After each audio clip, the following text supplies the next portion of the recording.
కృష్ణుడు నా మిత్రుడు. కృష్ణ, మిత్రమా, కృష్ణ! ఆగండి సైనికులారా.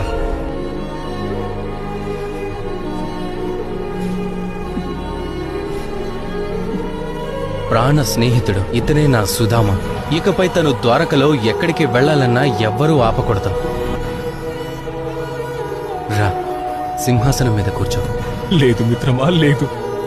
రా సుధామ.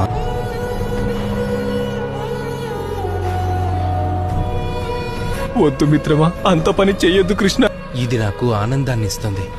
నాకు ఈ ఆనందం లేకుండా చెయ్యొద్దు.